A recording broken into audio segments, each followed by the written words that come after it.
Hello and welcome to Live Your Love, the Alicia Doss Show. So happy to be with you, and I'm thrilled that today we have with us presidential candidate Marianne Williamson. Marianne, welcome. Oh, thank you. Thank you for having me. It's nice to see you. It's so nice to see you. Thank you. So, beloved listeners, we are going to start with our prayer, and then I will be delighted to tell you a little bit more about Marianne, who really needs no introduction, but it'll be fun to celebrate her. So, let's just start with a prayer for ourselves and for our country. So, listeners, if you would, if you can, if you're not driving, just close your eyes and open your heart. And just take a deep breath into your heart. Breathe in love. And just exhale and let go of anything less than love. Just let it all go into God's light. And we just ask that anything, any negativity or karma that can be taken at this time, be taken and transmuted as we open into that light of the Holy Spirit. Opening to the light of grace, placing this time together, Marianne and all those present into the light, connecting heart to heart, to each other, each listening, and to all those in our beautiful country, extending out to our planet. Opening our hearts that love may prevail. Place this time together, each one present, all in the light of the Holy Spirit for the highest good as we open, that we might be conduits of divine intent, open to the angels and all the spiritual assistance eminently available to us. And we just affirm healing, loving, and light. And so be it. Amen. Amen. Amen. So Marianne is a presidential candidate, of course. She's a best-selling author, political activist, and spiritual thought leader for over 3 decades. She's been a leader in spiritual and religiously progressive circles. She's the author of 15 books, oh my goodness, 4 of which have been #1 bestsellers on the New York Times bestseller list. Marianne founded Project Angel Food, an amazing nonprofit that has delivered more than 14 million meals to ill and dying homebound patients since 1989. The group was created to help people suffering from the ravages of HIV and AIDS. She's worked tirelessly throughout her career on poverty, anti-hunger, and racial reconciliation issues. In 2004, she co-founded the Peace Alliance and supports the creation of a U.S. Department for Peace, a Department for Peace. Imagine that. She ran for the Democratic nomination for president in 2020. Marianne knows firsthand how our current system is failing millions of Americans. She's had a 40-year career facilitating personal and systems transformation and has inspired millions of us to overcome in spite of the system. That's why Marianne is fighting for an America where we can celebrate the places where we have been right and admit the places where we've been wrong, an America 2.0. This is not a time for politics as usual. Politics as usual has failed us. This is a time for change, and to lead us at this time of peril, the best man for the job is clearly a woman. Marianne, again, a very warm welcome. Oh, thank you. Thank you so much for having me. Again, my pleasure. So my first question is, how are you? How is this going for you? Oh, I'm really well, thank you. You know, deciding to run for president was not an impulsive decision, particularly this time. I've been in the belly of that beast. I know what it's like. I know the vicious aspects of it, as well as the exhilarating aspects of it. So I took a long time to make this decision in consult with a lot of people, had a lot of experiences that I felt were the due diligence necessary, so that by the time I said I'm doing this, I was ready to do this. And now that I've done it, I feel that I'm on the tightrope. There's no turning back, once you're on a tightrope. So Mhm. I think a lot of happiness and being fine in life is a level of decision to be happy and to be fine. When you are in any situation in life, but certainly running for president or anything along that line, there will always be things about any given day that you could say, this isn't exactly what I want, or that isn't exactly what I want. But you're fine if you decide to be fine, because your Mhm. being fine is based on something bigger than the circumstances of any given day. Really beautiful. And how can we, you are in the belly of the beast. How can we be aware of what's going on? It is rather an oligarchy. It is as you say, a government run for the corporations, by the corporations, et cetera. How can we be aware, keenly aware, not in denial, but be aware of what's going on, the political injustice, and still be in a place of acceptance, forgiveness, and positivity? Well, I think that usually in life, when you do have to be in a place of forgiveness and acceptance and positivity, it's because something is not easy to accept, something is not easy to forgive, and something is not necessarily easy to be positive about. So it's no different than any other situation. It's just a collective situation that we're all going through. I think, and I don't think I would be running otherwise, I believe that there is a critical mass of Americans at this time who do realize that there are some serious collective challenges. And Mhm. once you get out of denial about a problem, a lot of times you're in denial because you don't want to face what's true. It seems overwhelming. But then in our national life, in our collective life, just like in our personal lives, once you do face it, then you can go through the experience of grief, disappointment, fear, whatever it is you have to go through in order to get to the point of committing. All right, I'm going to fix it. I'm going to solve it. I'm going to do what it takes to turn things around. And that makes this actually a very exciting moment. I think, one of the things that has always fascinated me is American history. And this is not the first time Americans have faced very serious problems. We had slavery in this country. We had the institutionalized oppression of women in this country. We had segregation in this country. There was genocide of Native Americans in this country. We're not the first generation to have to look at the drama of the country as a whole and go, oh, something terrible is happening. But those generations rose up and they changed it, and that's what we have to do. So I think many of us, I know for myself, but for many people I know, we've had our own experiences in life, which have kind of been the rehearsals we needed. Could have been in personal relationships, it could have been professional relationships, it could have been illness. A lot of people have been through deep challenges, and it gives you the muscular that you need. We're grown-ups now. We're not children. And I think that we are ready to face together the fact that the country has swerved from those angels of our better nature in certain ways. We're the adults at this time. We're the keepers of the story. American democracy does not just give you rights, it also gives you responsibilities. And this is our responsibility to course correct this country. So I think it's a very exhilarating time. At the same time that it's a difficult period. Even when you ask me how I was, yeah, all the things that you'd expect that are difficult and all that stuff. But it's very exhilarating too, because it's very exhilarating talking to people. I have a 40-year career talking to people. And on the basis of that career, I have a lot of faith in my fellow human beings. I think in terms of the American people, we're no better or worse than anyone else. We are a noble people and a decent people and a dignified people. And we don't always act that way. Nobody does. But our historical trend is that when there are serious problems, we rise to the occasion. And it's simply our turn to do that now. And that is very exciting to me.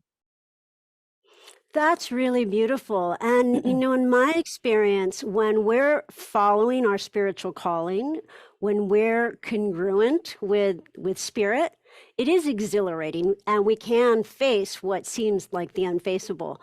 And so to me, you seem in like a woman on fire with spirit. Um, can you tell us a little bit more about that? Is that accurate? How do you connect to spirit and stay connected in the midst of this quite worldly focus? Well, many people, you and me included, obviously, come from either spiritual or religious backgrounds where that language is normal. It's like we feel animated, by something higher than this world. That's what religious people or people on a spiritual path feel, that there is a power in us, but not of us, that can do for us what we cannot do for ourselves. But we need to remember that there are many people in this world, in this country specifically, who don't relate to that kind of language. But, you know, I always say everybody's on a spiritual path, whether they think of their lives that way or not. We're all evolving. We're all on some search. We're activated inwardly by desire for something more important than just what our eyes can see. I believe that.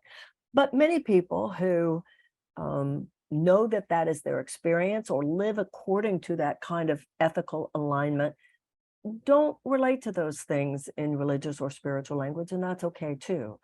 I think the tradition we have in this country of keeping our political conversation secular is very important, because it shows honor to people of different religious faiths, and also to the fact that not all people worship at all. You know, one of the interesting things about the freedom of religious worship in our Bill of Rights is not only that you have freedom to worship however you wish, but you also have freedom not to worship if you don't wish to.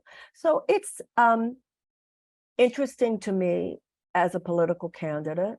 I am, it is, I believe, a requirement for me in order to behave correctly within that space, to keep my language on the level of humanitarian values, not specific religious or spiritual language. And I'll tell you something, it's not that hard to do. The only place where it's different is when you and I started today, you started with a prayer.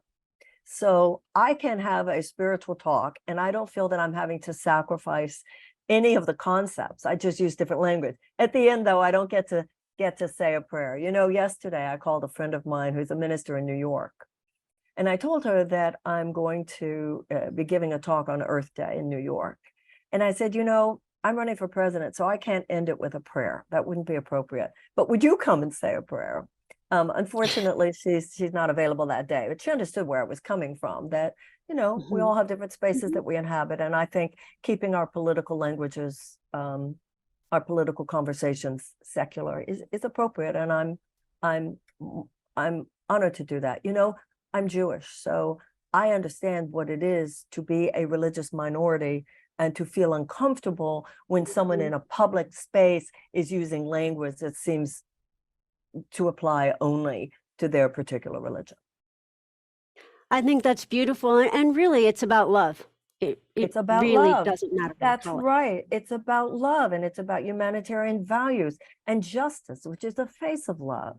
You know, in the book of Deuteronomy, it says, justice, justice, thou shalt pursue. There is no love where there is no justice. So when you talk about the lack of criminal justice in this country, lack of environmental justice, lack of racial justice, lack of economic justice, that is talking about love.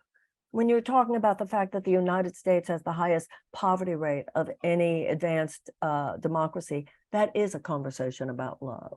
When you're talking about taking care of the planet so that we can guarantee that it will be habitable for our grandchildren, to me, that is talking about love. And that's why I hope to see more and more people within the space of the non-denominational spirituality and higher consciousness to drop this apolitical stance that has become embedded in that community, because there is no religious or spiritual path anywhere that gives any of us a pass on addressing the suffering of other sentient beings. If you're not addressing human suffering, if you're not addressing suffering of humans and animals and the planet, where's the love? I don't care what language. You know, it's more than lighting candles and chanting under the moon on the equinox. And I think that people are coming to understand that, and that makes me happy. I've seen a real trajectory, and it makes me happy. I couldn't agree more. Otherwise, we are doing what's called a spiritual bypass. You know, we've got to live Absolutely. Absolutely. And that's so interesting that you say that, because people have understood that, like in our community, in the spiritual higher consciousness community, it's been understood for a long time that it's not spiritual to do a spiritual bypass in terms of our personal lives. But I think it is a realization people are getting to now. If you look away from poverty or hungry children because you're so spiritual, you're just meditating, that's a spiritual bypass on a level as well. You know, Alicia, you would probably, and your listeners as well, might be interested in an article. Lauren, are you in here? Could you please give me that article, the Eris article? There was an article that I saw pop up on the internet today that was so interesting about Greek goddesses. And there's an article about a Greek goddess that I'd never heard of called Eris, E-R-I-S. And it is talking about my political campaign for the presidency within the context of this this issue of Eris. Oh, we lost it here. Could you go back to where you were? It says, meet Eris, the goddess behind the force that is Marianne Williamson, by someone named Rayner, R-A-Y-N-E-R, Jaeliu, Lou.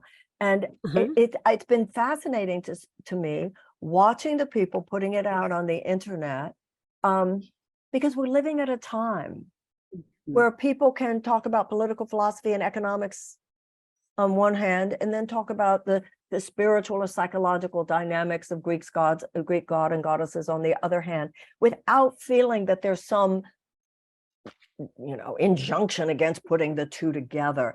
That's the mindset of the 21st century, the both and of the inner life and the outer life. It's not either or. So I think this is a very exciting moment of new conversations and greater acceptance of different ways of looking at the same reality.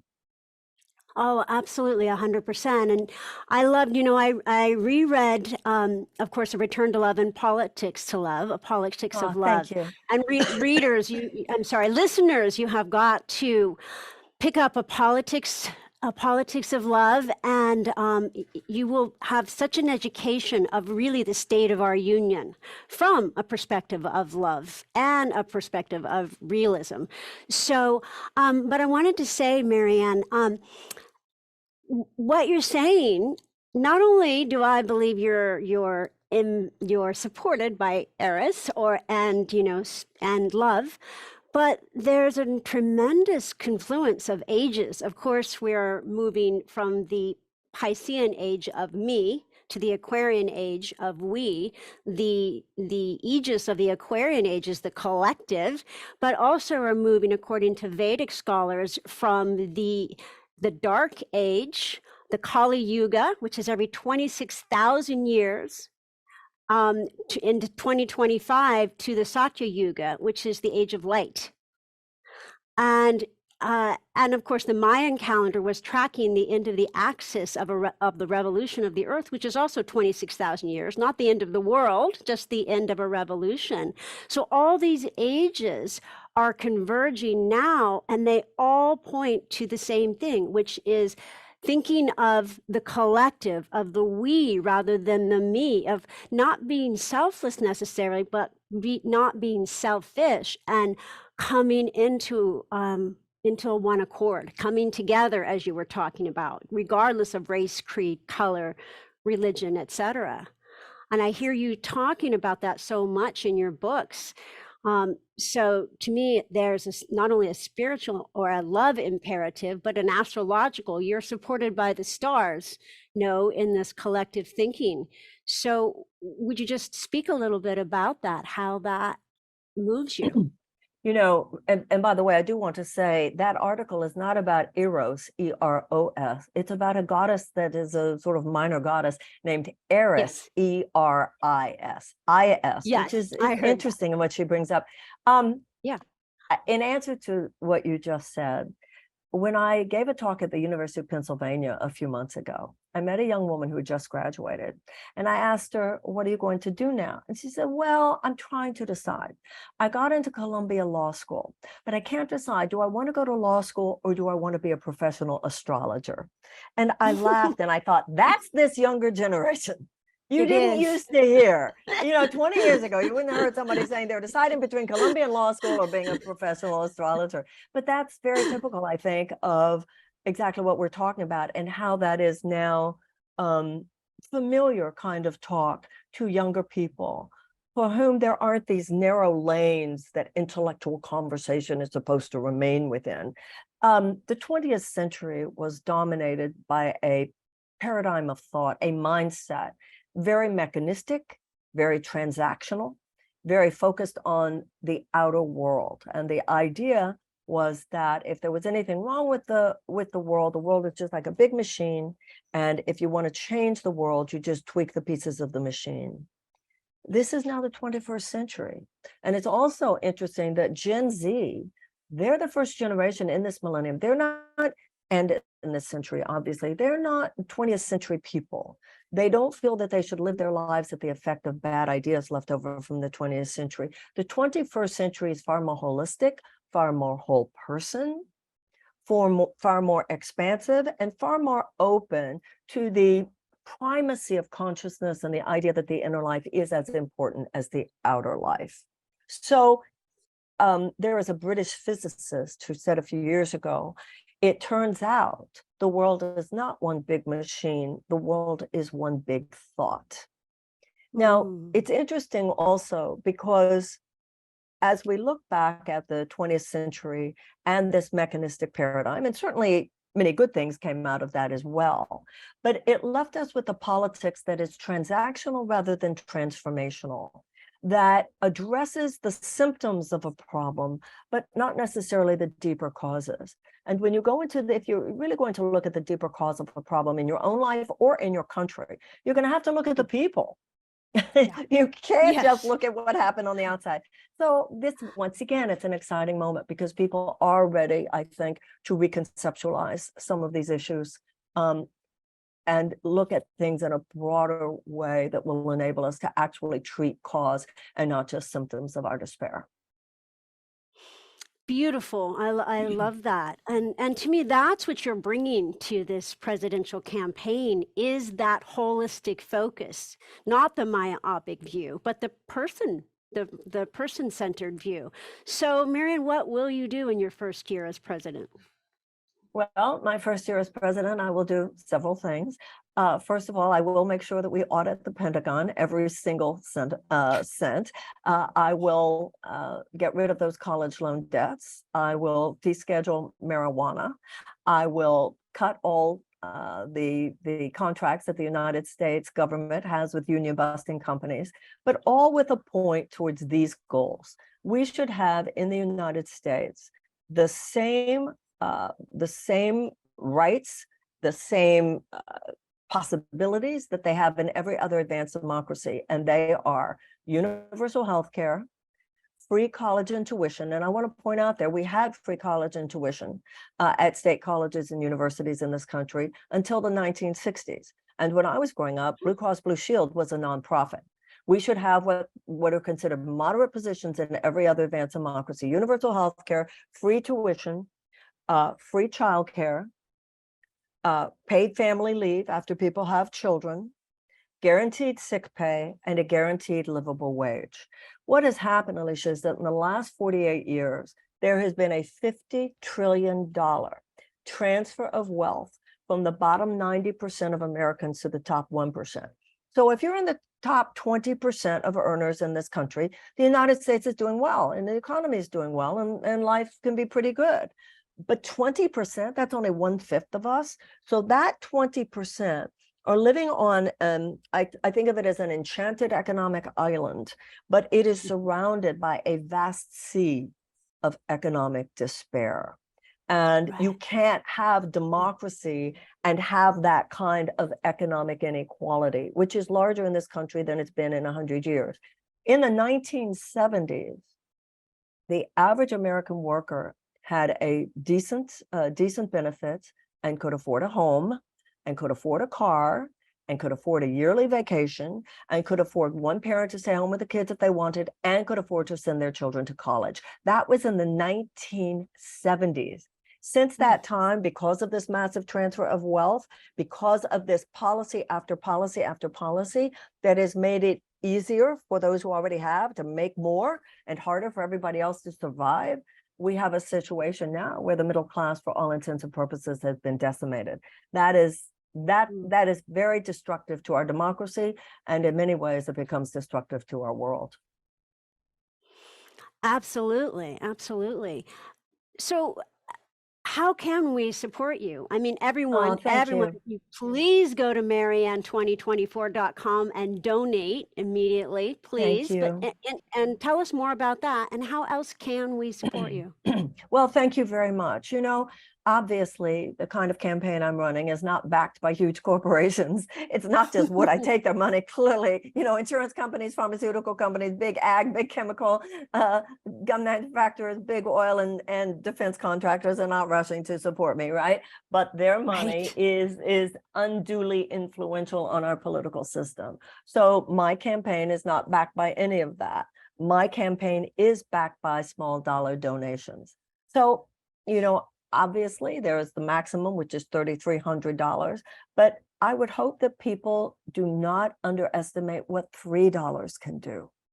You know, a campaign like mine is run on small dollar donations. So I can override the institutional resistance to my being in the conversation.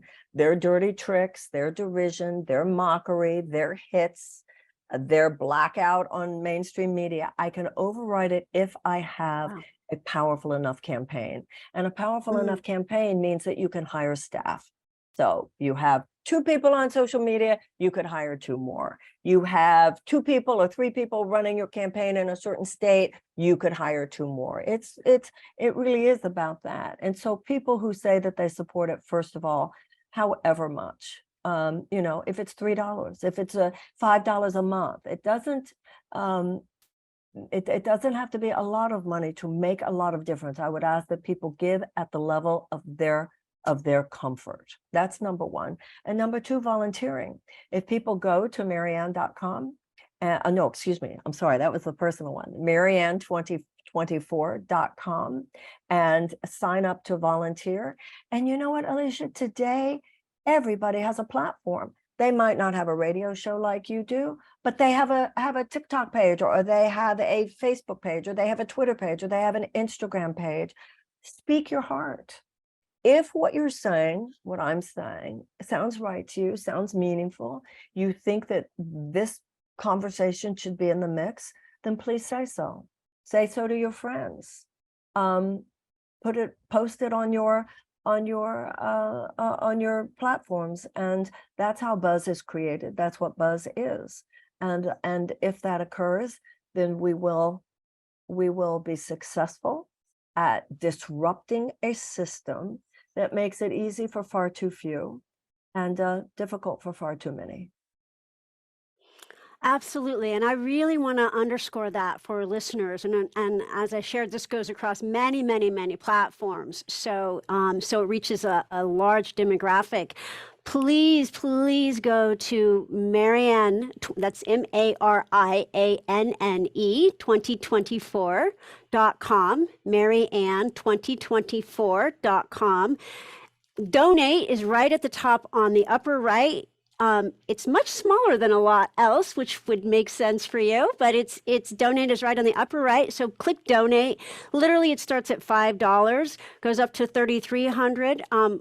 Please give what is in your heart to give, but please, please give, because I want to say, Marianne, this is, to me, what you're doing is, even if there is a bigger, to me, it is bigger even than running for president, because you are educating so many people. You know, when I knew you were coming on my show, I've been promoting you for a month now on my Instagram. And of course, thank you so much.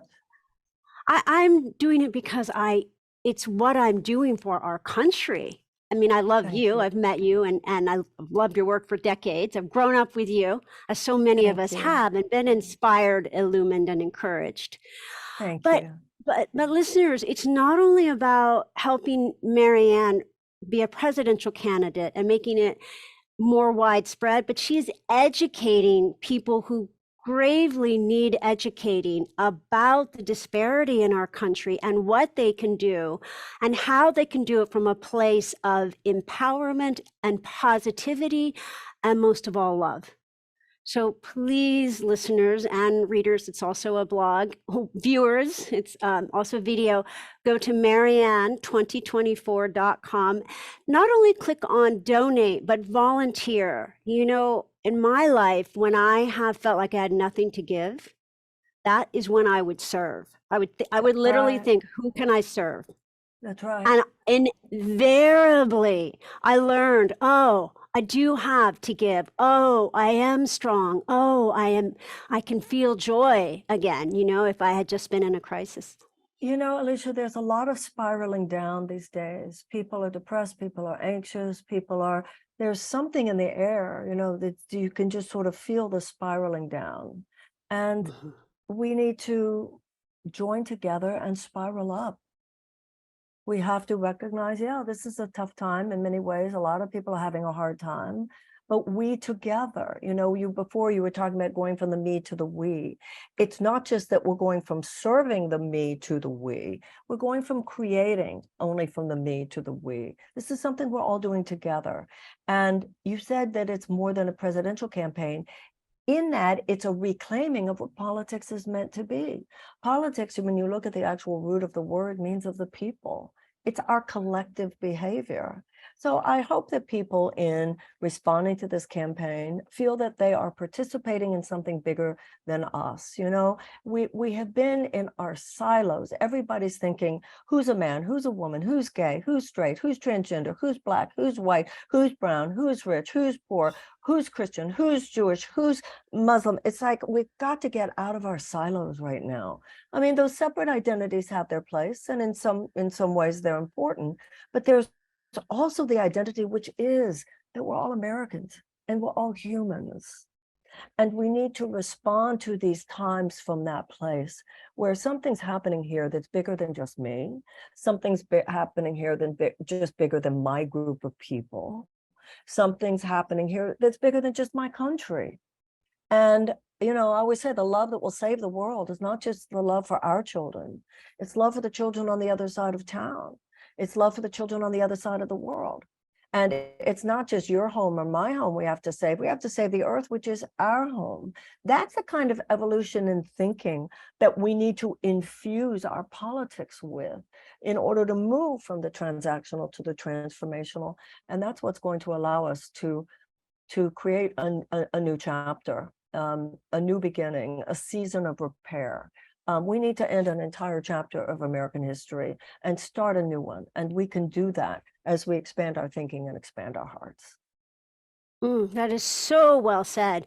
Is there a story that you can share with us, Marianne, where something on your campaign trail, something could be personal, something to share with us where that to you really speaks to your experience, your learning during this time that speaks about the people that you've been meeting?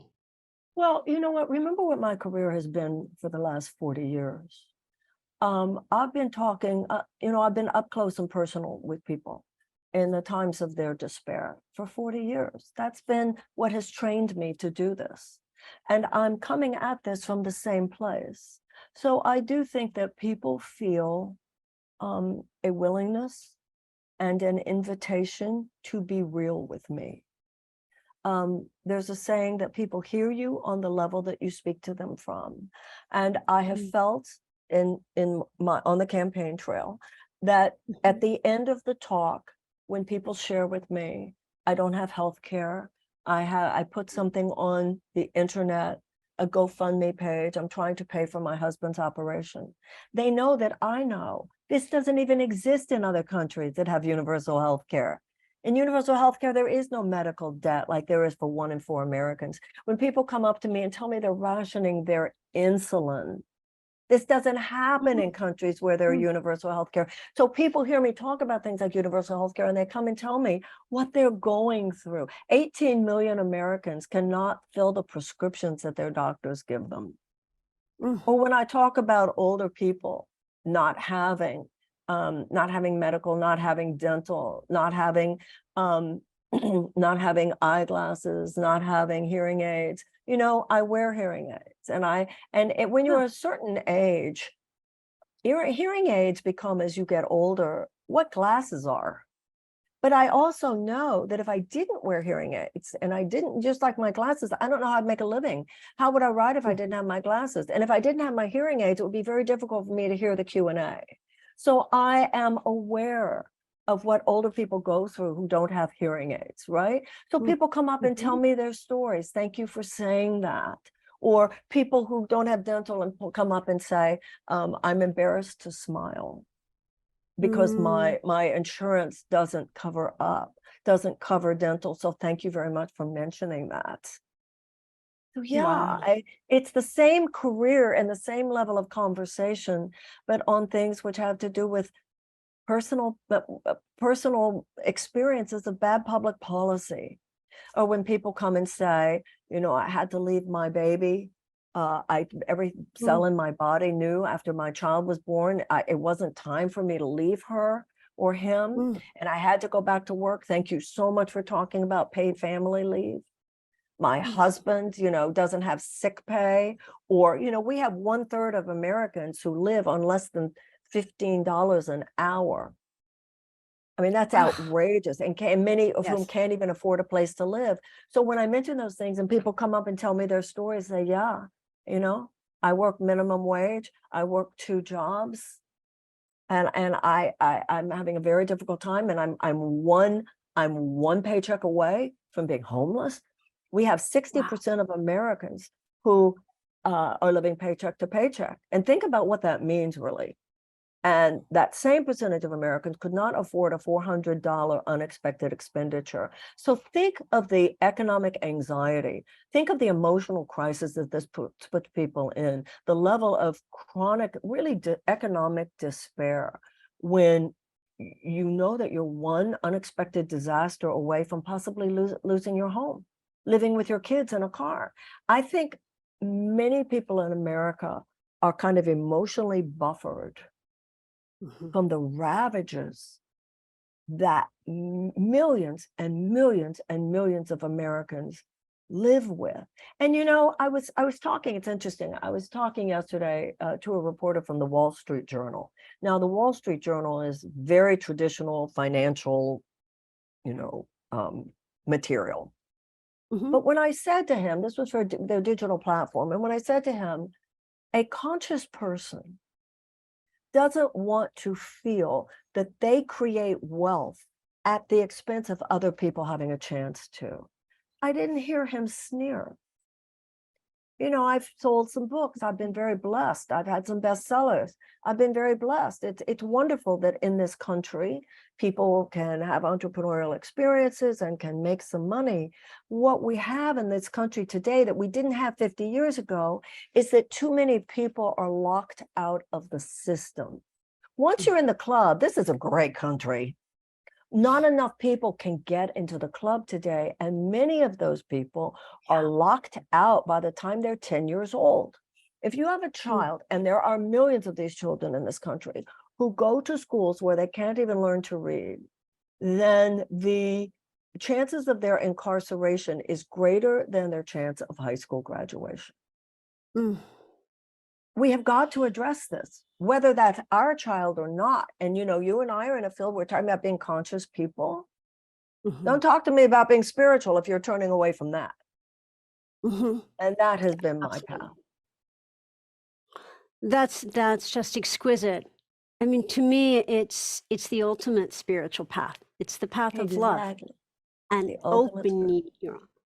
Yeah, it really and it is has the to be. And the love, like you said, we've got to get away from love just for me. This business of love yourself, love yourself, love yourself. Jesus didn't come to earth to say, love yourself. Love one another. I mean, appropriate self-love, yes, but that can't be at the expense of that wider vision. We got to love each other.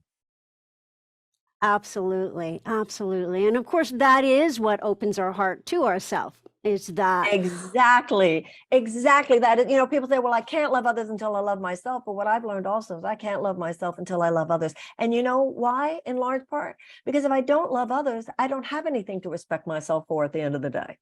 I don't have anything to base my self-esteem on unless I can say at the end of the day, well, I tried to do something good today. I tried to make it somewhat better for someone else today. That's the best sleep aid that there is. 100%, 100%. And the greatest antidepressant, you know, and the greatest health aid, etc. It's really what's ailing our country, our world. And I just see you doing so much to try to change the tide of our country to light. So, just sounding for a second like I'm in California. What can we visualize for you? How would you like us to see? What's the hopeful note? How would you like us to see me sitting you in the and Oval this Office. country? See me sitting in Perfect. the Oval Office and see every being happy. See every being happy in the United States, see every being happy in the world. No one president could just automatically make that happen, obviously, but see us moving in that direction. See all of us filled with hope and possibility and a sense of new beginnings, and that we're all participating together in a season of repair. That's my dream, that's my vision, that's my hope for this country. May it be so. May it be so. If you don't mind, if we can take just one more minute, because I want to end on telling, first of all, Marianne2024.com. I'm going to keep repeating that. But so just one more minute, if you don't mind. What my show is known for is a meditation. It is a meditation that is spiritual in nature, but it is really love in action. So do you mind if we do that for just a moment? It won't be long. Absolutely. Okay, wonderful. So beloved audience, listeners, if you can just again come into a place of oneness, just breathing in that possibility, that hopefulness, that compassion, that oneness that Marianne has been so beautifully, eloquently, and lovingly sharing with us. And not only that, but will you, in this moment, call yourself forward into a wide open heart?